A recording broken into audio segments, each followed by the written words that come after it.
Welcome to Privated Podcast, where we spotlight extraordinary talent shaping the way we work and live. Today, we're joined by Dr. Carmen Román. She's a bilingual, bicultural clinical psychologist and the founder of the nonprofit Emotions in Harmony. Hello, Carmen. How are you doing today? Very good, Federico. And you? I'm doing great. So, I can share a little bit more about your experience. You have 3 decades of clinical experience and 2 master's degrees, plus a PhD in psychology, right?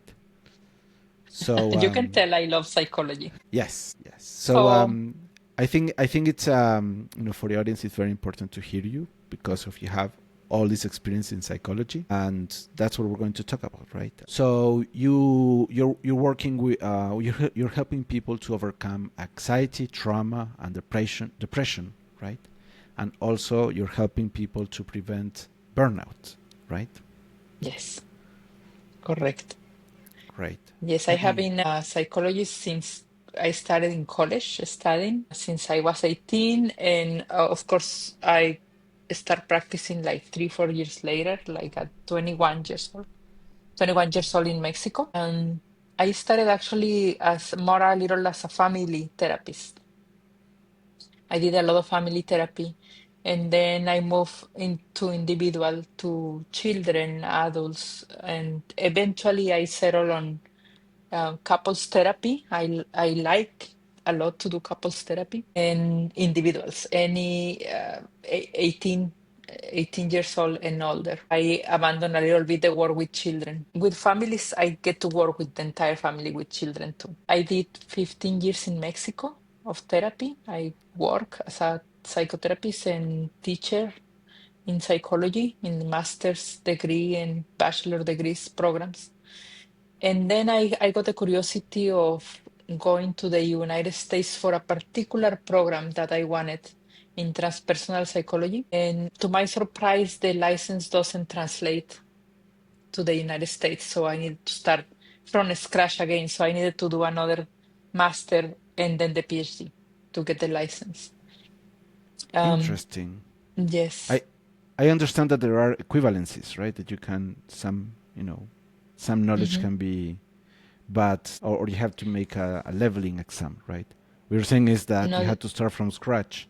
yes, not in psychology, Wow. at least not when I started. I don't know now, but when I started, it was zero. It was just start. They value the bachelor degree, but that doesn't give you a license. So I needed to go from zero. And Wow. that was good because it helps me to see psychology in many different perspectives and ways. I think once we are like, by that time I was 15 years doing psychology and being a supervisor and teacher in Mexico, it humbled me to go and be a student again. It really humbled me because it's like I thought I knew. And it was learning new ways of being. And transpersonal psychology is a lot of spirituality, and they include experiences, spiritual experiences, or shamanism, or we even have one year of Aikido, for example. Um, they ask you to have yoga or Aikido because they believe in that institute, they believe that our body also inform who we are as a therapist. So I did 5 years of Aikido practice to be a psychologist. It was Really? it was fabulous, yes. Very interesting. It's Yeah, some Aikido is so much fun. I did Aikido for 2 or 3 years, and basically you it's really can fun. throw people out. You Yes. take their energy and it's like boom. And from outside it looks like you're playing, right? Uh-huh. Or Yeah. pretending, but Yeah. then it's much more involved. Yeah. It's very involved, and I think it gave me a very good perspective in psychotherapy Really. because it gives me this calm when people is angry or irritated. It's like, sure, we can elevate a little bit. We are calm. We can do it. I have been always a strong therapist. I have been very strong and have like goals, strong goals for my clients. But with Aikido, it was this flowing, this Japanese flowing of dancing until you are ready to get to these goals. It was really good addition to my practice. Right, right. I Hmm. always use the analogy of fishing, right? If you pull too hard, you break the hook, Hmm. right? And you lose a prey, well, the fish, Yeah, so you have to pull and let go, right? But if you let it's a go too dance. much, then it's a dance. Yes, yes, yes. Hmm. And what motivated you to get into psychology? I think my parents were social workers without the title. My parents came from a very small town, a small village in Jalisco, in Mexico. They came to the city, to Guadalajara, and in their little community, they were constantly helping other families and other couples. And now I will understand like case manager or a social worker. Right. But back then it was extreme poverty. Nobody knew. I didn't knew about a psychologist. I didn't know that the services existed. Police even didn't want it to come into my neighborhood. So it was a very segregated neighborhood. So my parents did a lot of work, providing water, providing whatever. And when I went into college, I wanted to be an engineer. Actually, I wanted to be a software engineer. I was ready to apply, and one of my friends was applying to psychology. And I asked her, "What is psychology?" And she said, "You talk to people and you listen to them and you help them to manage their emotions or something." I say, "I want to do that. I want to do that." And I went, I said, literally, I took my application in paper and I say, "I will go with you and just be there when you are applying." So I apply. I got into the university she didn't. Oh, Um, really? yeah, So it was very competitive. she was inspiration, but she didn't make the cut. She didn't make the cut. It was like we applied like 900 people, 900 and something, and only 60 got in. It was very competitive thing, but I got in and I loved it ever since the very first class. I just love philosophy. We used to have philosophy and sociology and psychology classes and anthropology. It was very well-rounded program in my city in Guadalajara. So this is how I became a psychologist, and on the way I learned what actually a psychologist meant. Right. In which neighborhood you grew up in Guadalajara? In Guadalajara, it's called Polanco or Polanco. Polanquito. Yes. Polanquito, which is very paradoxical because in Mexico City, Polanco is one of the wealthiest neighborhoods, and in Guadalajara it was one of the poorest. So I grew up in Polanco, Guadalajara. Yeah, Right. in Right. Polanquito. Yeah, The poorer version of Polanco. of Polanco. Yeah, yeah. And I, Yeah. I, I did a lot of listening to my neighbors. People will come, even when I was a teenager, people will come and tell me very deep things about them. So I probably have it always in my being. And it was for me very easy to become psychologist. So easy, Federico, that I could and fast in my profession. And I think I became a little entitled about it. I thought it was me doing something excellent. Yeah. And I thought I could have full schedule, I could travel, I could do keynote speaking. It was almost too easy for me until life taught me that it was no, it was something more to learn. Right. Right. Mhm. That's when you find out. You found that when you moved to the U.S., right? I moved to the US Or after before? actually I burned out. I burned out Oh. myself completely. It was so hard. And this is why I specialize in burnout now, because I worked really hard. I used to have as many clients as I wanted or travel, or you couldn't book a conference with me in a year because I was overbooked. And my body say that's enough. And I completely crashed. It helped me to realize that I was not doing for myself a service. And a psychologist who doesn't take care of themselves is not really that helpful. So I learned that I was not doing what I was preaching. And Oh. and it was very, very deep impact about that. And then I took a rest and I said, probably I even need to leave the country. I wanted to learn something from other cultures, especially the transpersonal psychology. And we're like, okay, time to go and learn something else. There is something humbling when you travel because you are you know, you're in a very vulnerable place, right? Yes. You know, you have no social network support, people that support you. You're on your own. You're in a different culture. There's so many things that are different, right? Yeah, It's very humbling, right? it's very humbling. And then I came to the United States without no English, with no English. So it was learning to communicate in different ways. Like you explain it beautifully. It's when you are out your own comfort zone, you are on your new resources. You need to exercise your knowledge and resources and everything, and rely on people, on the kindness on people. Yeah. So I was very lucky in California to be well received. Right. Yeah. Mhm. California is beautiful. I go to the Bay Area every month or so, and I love it. I mean, it has a lot of good things, some Mhm. not so good things, right? I decided to stay in Mexico to raise my son. Oh, Um, really? yeah, it was not a cut and dry decision, right? But I had the opportunity to move to San Francisco, to San Jose, and I decided to stay. I'm actually living in Guadalajara. Oh, Um, wow. yeah, and I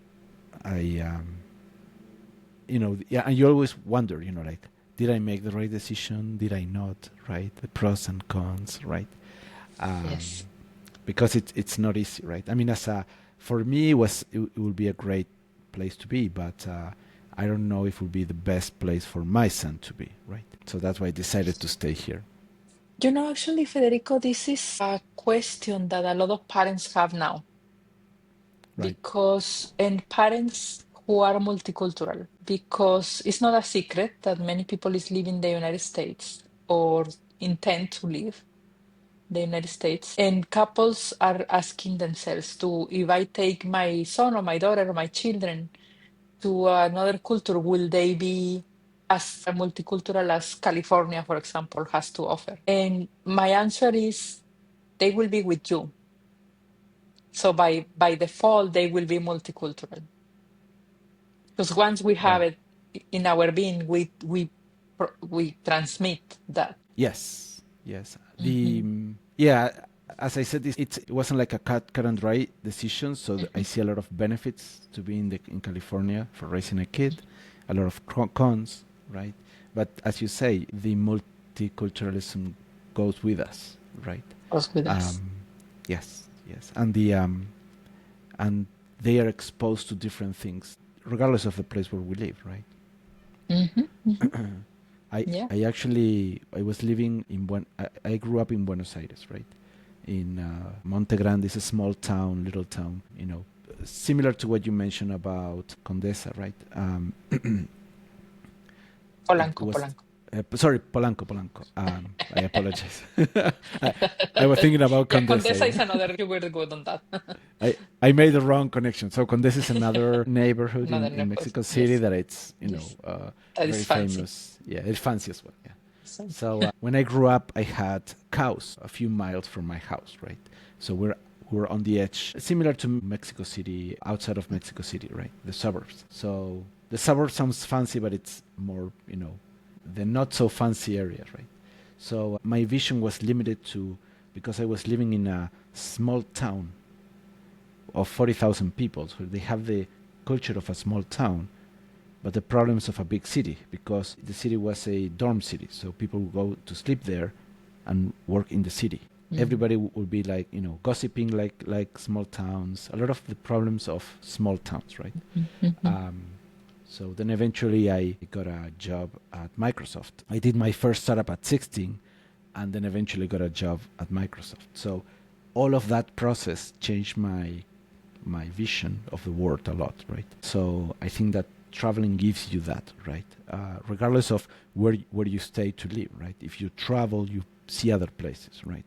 Outside of the of the hotels, right? You have to go and see other people's, cultures and lives, right? Mm-hmm. Rather than, getting into these all-inclusive hotels, right? I've seen it in Mexico. You go to Puerto Vallarta, you go to Cancun.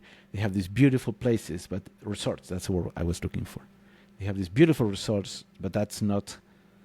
You have to go to the old towns and just travel around to see people living their Uh-huh. lives and meeting them and talking with them. That opens your vision of the world much more.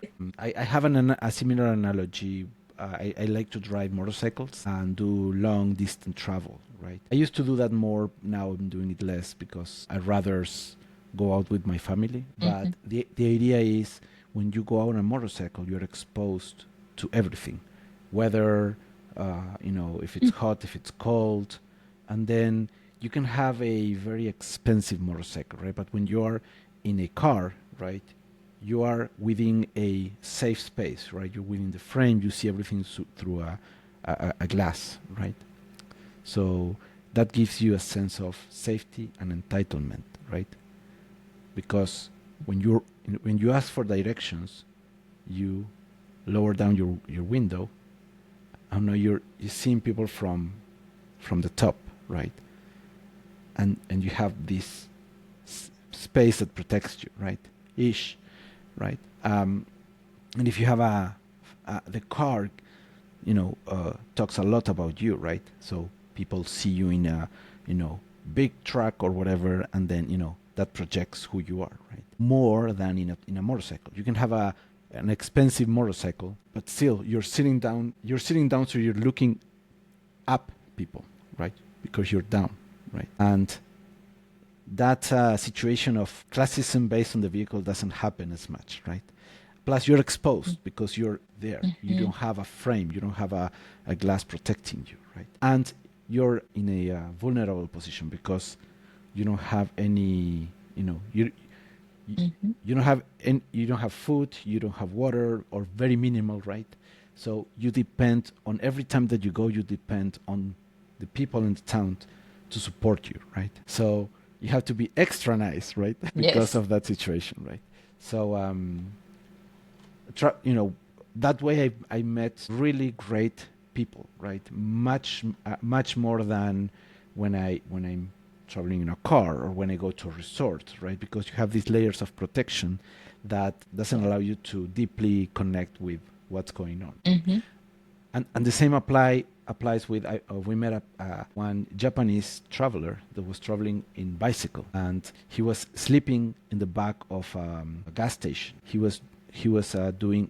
left from the U.S. and we met him right before Puerto Vallarta on I-5, Uh-huh. and he was just there, right? So we talked a lot, right? Because he was getting into this vulnerable place, and that Mm-hmm. for me is admirable, right? Mm-hmm. Mm-hmm. Yeah.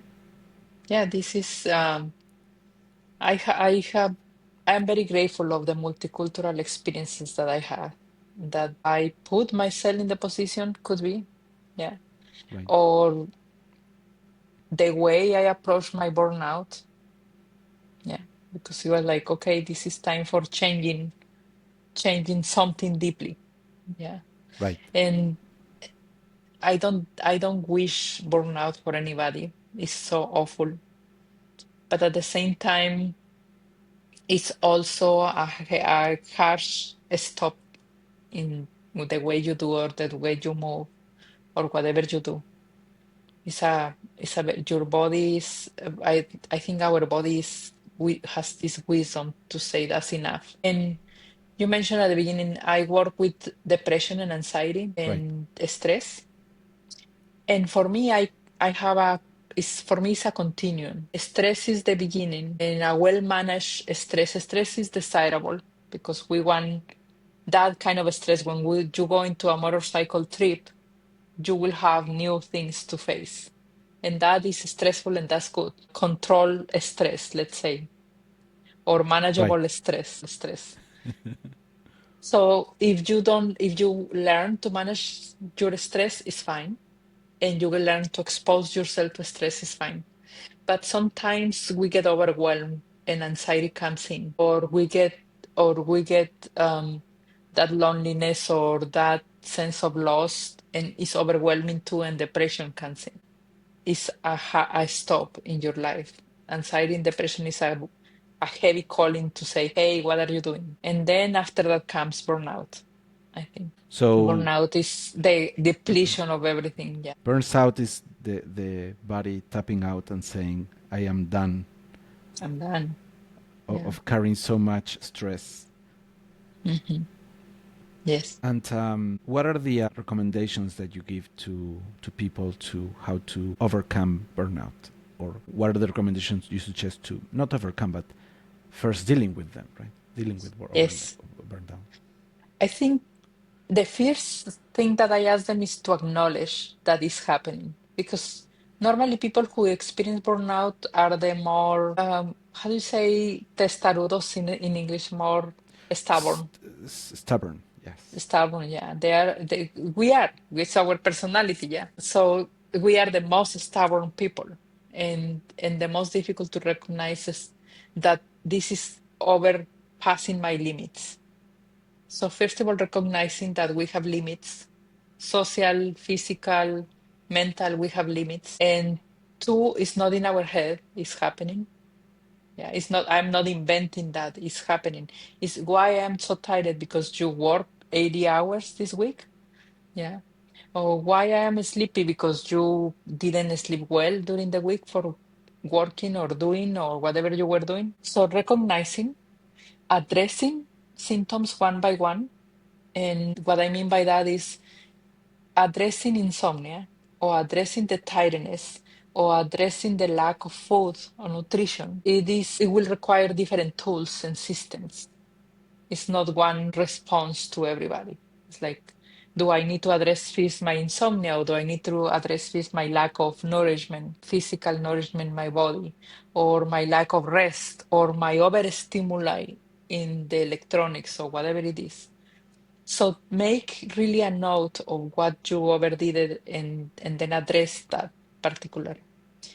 And the other recommendation is you don't need to stop completely. I mean, your body stop and is crashing. You can allow yourself to do some 1 hour a day or 2 hours a day of your activity, but being very mindful about the energy that you are consuming. I was talking a couple days ago with a person who is CEO of two companies. Right. And he said in one of the sessions I told him, this is probably a lot. This is stressful. And then the next session he came all stressed and he said, but it's not grown. I am doing something good. So he was stressed that I was asking him to stop completely. And I said, no, I'm sure it's good. It's just acknowledge that this is stressful. Acknowledge that you need to take time off. Acknowledge that it's okay to go 1 day for the beach and not do anything for 1 day. Acknowledge that you need that. It's okay. Right. I used to Hmm. think, sleeping is for the weak, so I don't need to sleep. I don't need to have time to rest when I'm dead. I have so much to do, right? I mean, kind of Yeah. joking, but just, Yes. but with that idea of, I have so much to do that I'll do and do and do, right? Hmm. And I being appreciating more and more quality rest so I could do more the next day. Yeah. And the thing is, well, you work probably for a Silicon Valley company. The Silicon Valley companies are not going to motivate you to rest. This is Right. not their job. Their job is to squeeze whatever you have in your brain. And I live out of Silicon Valley companies. I work with a lot of engineers in Silicon Valley. And I appreciate the work that they do. Your company is not necessarily going to understand that you have a burnout situation. Not in the United States. Probably there are other parts of the world where they acknowledge quicker. Yeah. Right. And they actually do something about it. United States is not there yet. And the culture in the United States in general is not conducive for resting in general. It's doing, accomplishing, accomplishing, accomplishing. The more we get into a crisis mode, the more we want to accomplish. And this is where I love my Mexican part of my culture. Yeah. The Mexican part is like, just rest, have fun, go for a walk, do something, sit in the party for 5 hours, talk to people, travel. So it's more sobremesa, have a time after your meal talking to people. It's more a little more preventive, if you will. When I talk with people in the Bay Area in particular, but I think it applies to all everyone in the U.S. Time is money, So, you have to do, right? And when people ask me, how is Mexico, and I say, well, when you are driving around in the Bay Area, everybody's doing something, and you go to the suburbs, and they are boring, because nothing is happening, right? You see streets and streets of empty streets. When you go to Mexico, right, it's a little bit chaotic, but it's a continuous party going on the street, you know, most of the Mhm. time. You see the taqueria, you see there's somebody is having a party and they do it outside, right? And then you're driving and you have to kind of squeeze around that, right? So it's chaotic, but also everywhere you go, you see life, you see people having fun, you see sometimes people fighting, you see all of that. It's alive, right? And when I'm driving in the Bay Area, it's so. And then you go to specific places, and then the activities happening, uh, Mhm. in some specific places. But again, it's so compartmentalized, right? Mhm. That I Mhm. find that Yeah. very strange, right? Yes, yes. And in Mexico, you will be more likely to be included. Yeah. They Yes, will yes. include you whether they know you or they don't know you. Yeah.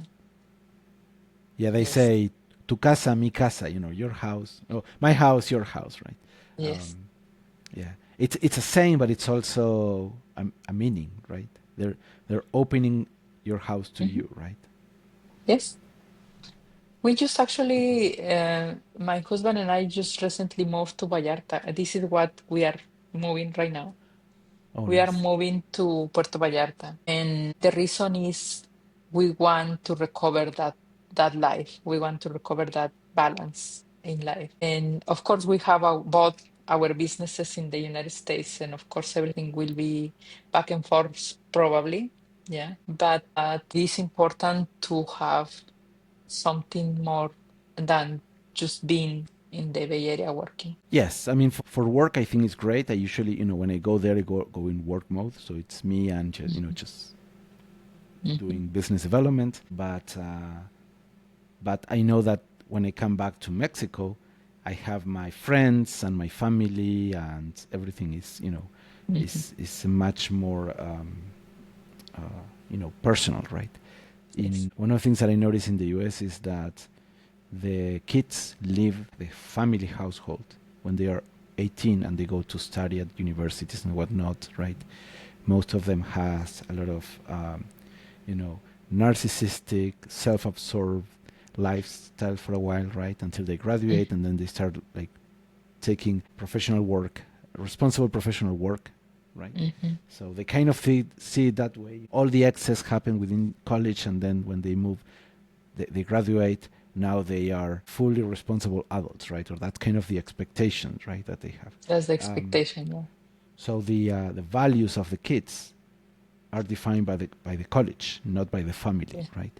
And then the family grows, estranged, right? Like they grow apart, right? It's Mhm. like, oh, I Mhm. have my parents, but they are in Florida or they're whatever, right? Florida is the, where most of the old people stay, right? That's kind of the, in the culture is kind of like that, right? So, but in Mexico, kids don't leave the house until they're married, most of them, right? Most of Uh, them, yeah. in Argentina, so I'm from Argentina. I moved here 17 years ago. So in Argentina, it's a little bit less rigid on that. That you move out earlier before you get married, but still you are very close to your family, right? So I'm wondering how this difference in culture, how this practice in Mexico and in the U.S. Of course, it's important to notice that we are doing generalizations just for the sake of doing them. Right. There are families in the US, American culture families, that they do very good job about taking care of themselves, but most of it is a lot of work. And my work or the family that I work with get impacted by getting drawn into this need to accomplish something. Like Mexican families or Latino American families that move to the United States or to the Bay Area or California, they get absorbed into this accomplishment, and then they tend to question their values, or they tend to not trust their values anymore. And then their children are growing and they don't know if they should impose their values or the new values of the culture. So it gets this clash of values. And for me as a therapist, it's important to notice that in families, to give the place to the parents, for the parents to start bringing their values back. Like some parents, for example, they call and they say, can I do an appointment for my 20-year-old boy? Yeah. And in the HIPAA compliant, I know you are familiar with HIPAA compliant. In the Yes. HIPAA compliant world, technically I cannot answer because it's an adult and the person should call himself or themselves to do the appointment. And the Latino culture is just impossible to make them understand that because it's my boy. So I told to the mother or the father, whoever calls, and then I told to them, and I say, why you are worrying? We spend time talking, and will you do me a favor?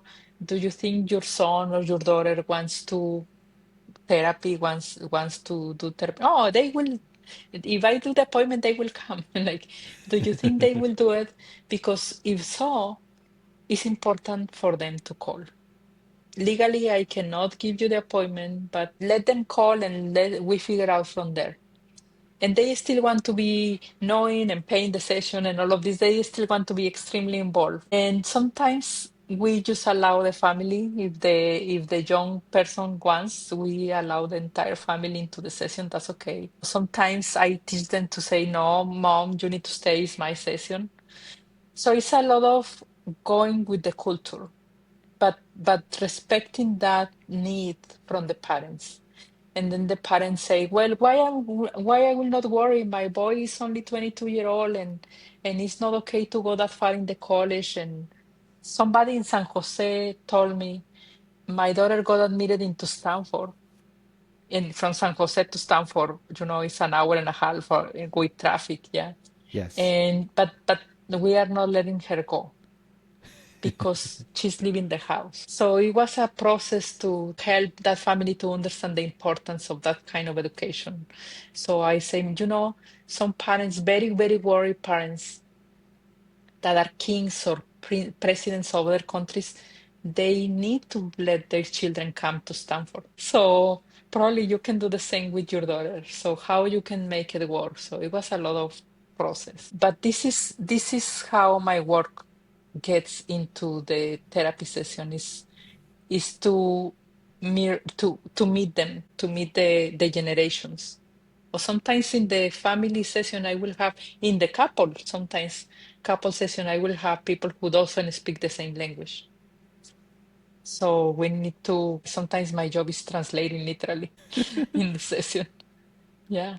So it, Right. it it has been really enriching to have these experiences with these families. Right. The Yeah, I've seen that happen a lot. That mothers get so involved on their children's life, right? Mhm, And I think that there's some value on it, right? I mean, if the kids stay longer in the family, the values and the support it's stronger, right? But then on the mhm. other hand, the kids needs to grow and make their own decisions, right? And go out in the Yes. world, right?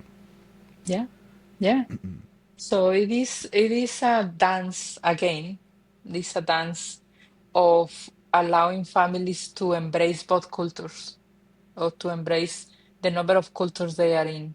And personally, that has an impact in my life too. I am married to an American guy, complete San Jose born guy.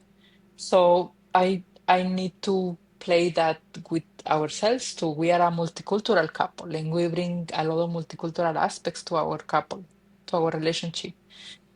So it Right. has been really eye-opening to work with the families and with the culture in the Bay Area. Yeah, I find that in the Bay Area it's more individualistic than Mexico, right? It People could are be, more yes. self-absorbed, right, on their own, Hmm. right? It's harder to make friends compared to Mexico, right? Yes.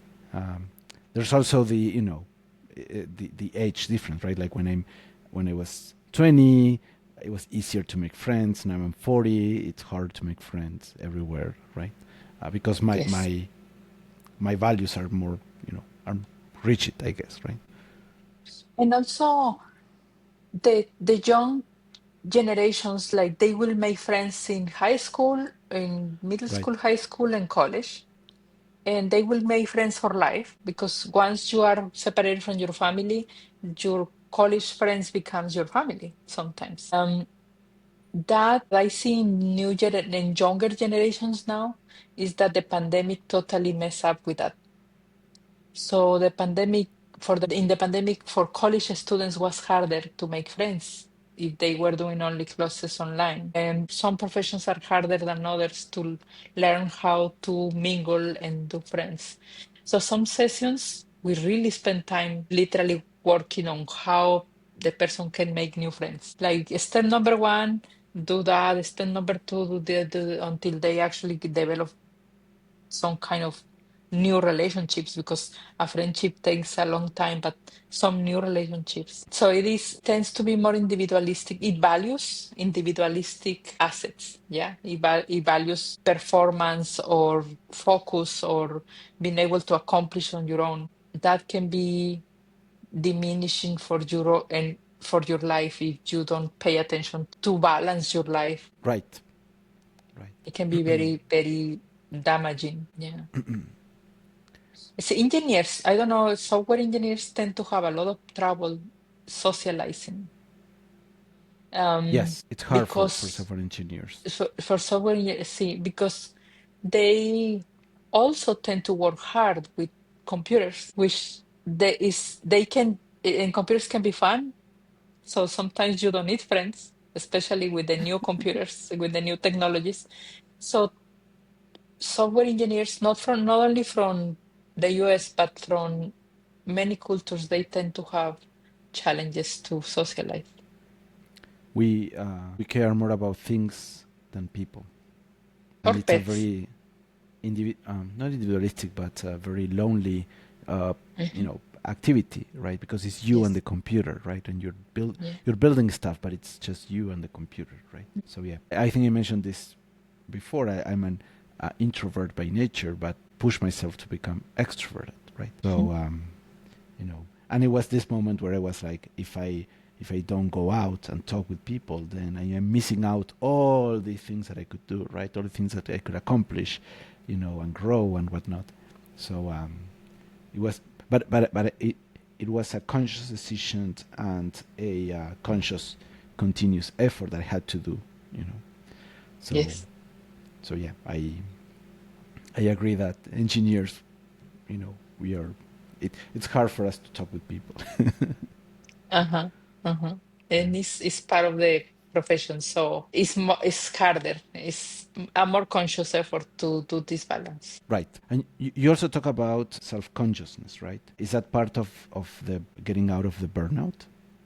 Yes. Actually, I did publish a book. I just published a book last year about self-care. It's called Right. 10% More Selfish, 10% más egoísta in Spanish. And that has opened a lot of conversations with people who have read the book. It has been a good experience. I co-authored the book with a friend in Mexico City. Oh, very And nice. the aim is to help people to go back and prioritize themselves, at least 10%. Yeah. Because something that you have been mentioning is this American culture is about being individualistic or self-focused, Right. but not necessarily paying attention to self. It's different. Like I can be self-focused playing video games all day long. I can be self-focused. I can be focused on being in the computer all day long, producing something, make a robot to do something. But that doesn't mean I am taking care of myself. doesn't mean I am paying attention to or prioritizing myself. Or I can be really self-oriented, thinking I need the best. I need the best brands, I need the best car, I need the best house. But doesn't mean taking care of yourself. So this is why we growth. What does it really mean to pay attention to your needs? What are your needs? Yeah. What does it mean to write your story and rewrite your story? So to pay attention to your story and make conscious effort to rewrite it. Yeah. What does it Right. mean to we talk one chapter about phenomenology, for example. What does it mean to observe the phenomenon and leave it as it is, not trying to change it, not trying to like you were saying when you drive in the Mexico streets, it's chaos. It is what it is. Embrace it and then live with it. Right. And in the US, raised to understand I can change it. Especially if I have the money, I can change it. I can make people cheer up and don't do noise because it's disturbing me. Yeah. Right. So, It's more of individualistic, but not self-aware. yes. Yes, and it's more of a rat race, right? I Hmm. I'm suffering now, but it doesn't matter because I'm getting the promotion or I'm getting more money in the future. Whatever I'm suffering now, it's worthwhile because I'm going to get more money in the future, right? Uh-huh. Yeah. So this is what we are trying to prevent. So don't get that far on that. This is why we put it only 10% because if we say let's go and be selfish, people say it's not for me. I don't want that. Yeah. And if we say only 10%, what about 10% of self-care? Okay, I can maybe do that. Right, right. And, going back to the Mexican families or the Latino families, right? And I think the Latino families that I speak that I met in the Bay Area, they have the same culture of family first, the moms over involved on their kids' life, right? And usually when I talk to those kids, right, I tell them, you need to set boundaries, right? A little bit more boundaries, for yourself, right? Don't let your mom book your doctor's appointment. You should do it, right? Uh-huh. And say, Mom, I love you, but please, let me do this, right? And mostly as a friendly advice rather than Yes. anything else. And it's what you're saying. It's being a little bit more selfish because that way allows you to set boundaries, right? I don't want this because whatever, Hmm. right? Um, so yeah, I think that the over, if you go from 10 to 100% of selfishness, right? That extreme becomes a negative, right? Hmm. Uh, because if you're Yeah, thinking about yourself all the time, that's indistinguishable from suffering, and that's also not good. that's also not good. Yeah. So this is what I have been doing. I have been writing about that and presenting workshops about it or do book presentations or something lately about it and just promoting that balance, that work-life balance. This is what it is. Right, right. Hmm. Very interesting. Yeah. Hmm. We'll share the links of your book at the Hmm. at the bottom of the note so people can read it. Yeah. How can you? I mean, the other part that I've seen is people are obsessing, over themselves and their mental state, and that's that has so many negative consequences, right? How can you find that balance? I think I see this self-care as a continuum, and when you neglect yourself so long, it will be almost natural that then you will go to the opposite. You will care for yourself too much. But it's this inner sense of balance. So at the beginning, it will be a natural movement, but I will say when you neglect yourself and then you over care for yourself, you are not, it's not healthy either way. So you need to figure out how to get in the middle. Like because I neglect myself for so long, like now I cannot even to work. I cannot even relate to people. I cannot because I have this back pain, or I have a car accident or whatever. And now I am all me, only about me. And now they obsess with I need to follow the doctor's orders, and I need to have a strict diet, and I need to blah blah blah blah blah. And I say yes, but at the same time, just don't forget who you are too. Don't forget that you enjoy some part of your work, or you enjoy socializing, or you enjoy something else.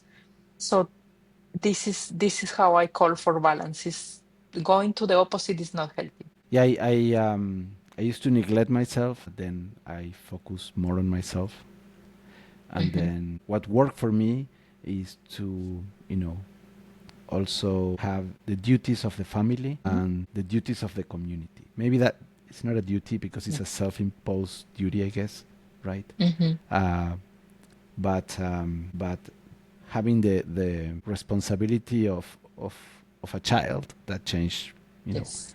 help forced me to mature a lot, right? Because now Hmm. it's not me. Now I have somebody else to take care of, right?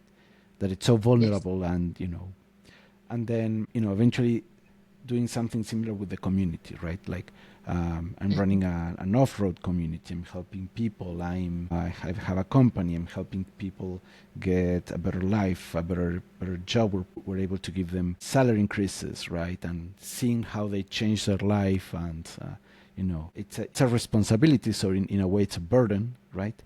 But it also gives me a purpose, right? A purpose to go out there because now we have all these people to take care of. Right? Actually, research in happiness shows that people who were achieving something, their goals, like we told before, people who have their goals and achieve their goals achieve certain level of happiness. But people who had somebody to take care for, or people who were doing something for somebody else, score higher in happiness. And Right. because they feel that sense of purpose, because they feel that sense, because when we do something for others, we also get connection, we also get paid. Yeah, we pay by Right. connection, by interaction, by being somebody, some mentor for someone or something. So those kind of people score higher in happiness. For me, working toward happiness, working toward equanimity, joy. Happiness per se is not a state that we want. I don't want to be happy all the time. I want chaos. I want also to feel sad, or content, or upset or frustrated about something. That matiz of experiences is what makes me human, more human, yeah.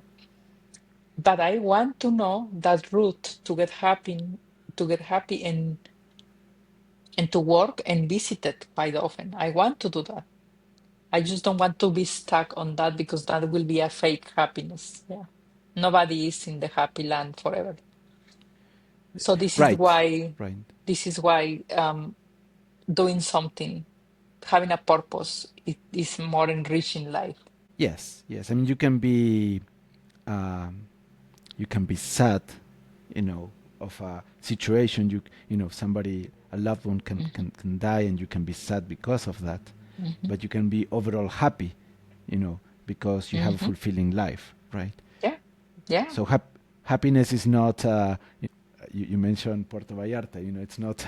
It's not drinking margaritas in the beach in Puerto Vallarta, right?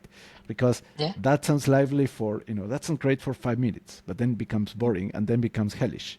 Because you have no purpose, you have nothing Yes. to do, right? Now that's nice for a day or two or a weekend or whatever, right?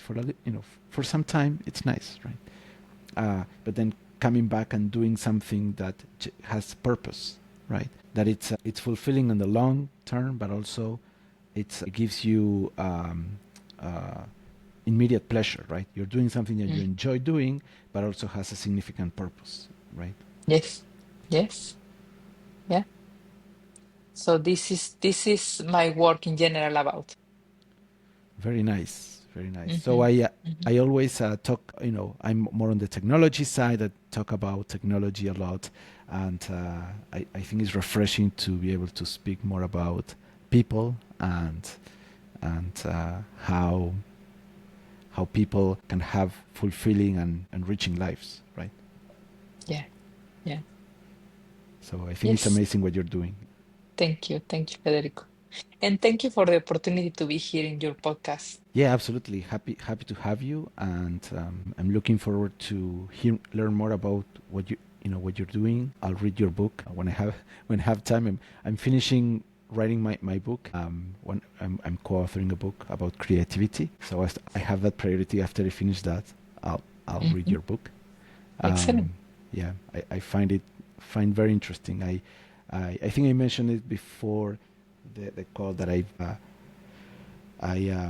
been learning more about psychology and people, because for me it's the way that I see it is it's a machine that I don't understand, right? Because I'm used to Yes. understanding machines, right? I would go Mm. and see how an engine works and a car works and a Yes. computer, right? For me, having that curiosity of understanding, I know it's not a Yeah. machine, but understanding But we are very mysterious and interesting human beings. yes, This humanity is very interesting. yes, Yeah. yes. Even So though thank we you very want to be machines sometimes. Yes, we want to be heartless machines, but that doesn't work, right? Not That heartless, doesn't but work. emotionless, right? Hmm. And that doesn't work, right? If you've seen Doctor Who, they have the Daleks. Daleks are alien race, race that basically used to be humans, and then they got rid of all the non-practical things for humans. They took the brain and then they put it inside a machine, which is the enemy of Doctor Who, right? So they are emotionless, they are relentless, and and the and they got rid of the human body because it was a limitation for them, right? And I find it funny because they have the one of the weapons is a bathroom unclogger, right? So you know, so that's one of the arms, and the other one is a laser that shoots lasers, right? But anyway, it's hilarious, because it's a show from the 50s, from the 1950s. So they kind of you know kept that theme of low budget enemies, right? So anyway, Uh-huh. uh, but they have that idea, right? And all the issues that it comes with that, right? And of course Doctor Who tries to bring them to embrace their emotions, right? Yes. So yeah. So thank you very much, Carmen, for Yes. being here. I appreciate. I know we went a little bit over the time. I apologize, and Fine. I'm looking forward to see what you're doing next. Yeah, it was really nice. I really enjoyed this conversation, and I Yeah. hope that people who get to watch this video enjoy as much as we did. Yes. Yes. That would be Yes, I nice. hope so. Well, bye for now, Federico. Thank you.